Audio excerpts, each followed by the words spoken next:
तेलंगाना के वजीर ट्रांसपोर्ट व इंचार्ज वजीर हैदराबाद पूनम प्रभाकर ने कहा कि ऑपरेशन सिंदूर के पस मंजर में रियासती हुकूमत पूरी तरह चौकन्ना है। हैदराबाद की अवाम को खौफजदा होने की कोई ज़रूरत नहीं है। वजीर मौसूफ ने कहा कि ऑपरेशन सिंदूर को कामयाबी से अंजाम देने वाली मुसल्लह अफवाज पर हमें फ़ख्र है। उन्होंने हैदराबाद पुलिस कमिश्नर CV आनंद और ज़िला कलेक्टर अंदीप के साथ जायज़ा इजलास मुनक्किद किया। उन्होंने यकीन दिलाया कि शहरियों को किसी किस्म की तकलीफ न हो, इसके लिए तमाम ज़रूरी इक़दाम किए जा रहे हैं। భారతదేశ సరిహద్దులో జరుగుతున్నటువంటి పరిస్థితుల దృష్ట్యా హైదరాబాద్ నగర ప్రజలు ఎటువంటి ఆందోళన చెందే అవసరం లేదు. తెలంగాణ రాష్ట్ర ప్రభుత్వం ముఖ్యమంత్రి గారి పక్షాన అన్ని రకాల చర్యలు తీసుకోవడానికి పోలీసు అధికారులు అప్రమత్తంగా ఉన్నారు.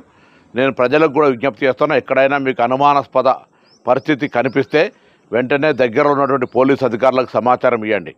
సాయంత్రం 4 గంటలకు బొల్లారం, సికింద్రాబాద్, అదేవిధంగా గోల్కొండ దగ్గర ఉన్నటువంటి ఈ కంటోన్మెంట్ ఏరియాలో మాక్ డ్రిల్ జరుగుతూ ఉంది. హైదరాబాద్ పోలీసులు సమర్థవంతంగా, అదేవిధంగా మనకు ఉన్నటువంటి 3 ప్రాంతాల్లో కంటోన్మెంట్ ఏరియాల ద్వారా హైదరాబాద్ రక్షింపబడే విధంగా అన్ని రకాల చర్యలు తీసుకుంటా ఉన్నాం. ప్రభుత్వం ప్రతి క్షణమును నిశ్చితంగా పరిశీలిస్తూ ఉంది.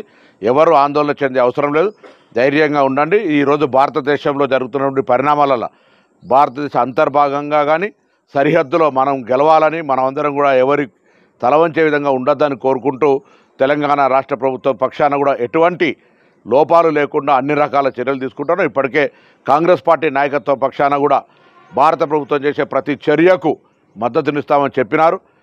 కేంద్ర ప్రభుత్వం ఇటువంటి సంఘటనలలో సరిహద్దు భద్రతకు సంబంధించి, అంతర్గత భద్రతకు సంబంధించి కూడా కఠినంగా వ్యవహారం చేయాలని కూడా కాంగ్రెస్ పార్టీ తీర్మానం చేసినటువంటి సందర్భంగా తెలంగాణ రాష్ట్ర ప్రభుత్వం రేవంత్ రెడ్డి గారి నాయకత్వంలో ఎక్కడ కూడా ఇప్పుడే సిపి హైదరాబాద్ ఆనంద్ గారితో, CV ఆనంద్ గారితో, జిల్లా కలెక్టర్ గారితో అందరితో కూడా ఎప్పటికప్పుడు సమీక్షించుకుంటాను. ఎటువంటి విపత్కర పరిస్థితుల్లో ప్రజలకు ఇబ్బందులు లేకుండా చూసుకునే బాధ్యత తెలంగాణ ప్రభుత్వం. ప్రజల భాగస్వామ్యం కూడా అవసరం. ఎక్కడైనా అటువంటి పరిస్థితి ఉంటే దయచేసి అప్రమత్తంగా ఉంటూ సమాచారాన్ని చేరవేయాల్సిందిగా ఈ హైదరాబాద్ ఇన్ఛార్జ్ మంత్రి అందరికీ విజ్ఞప్తి చేస్తా ఉన్నాను.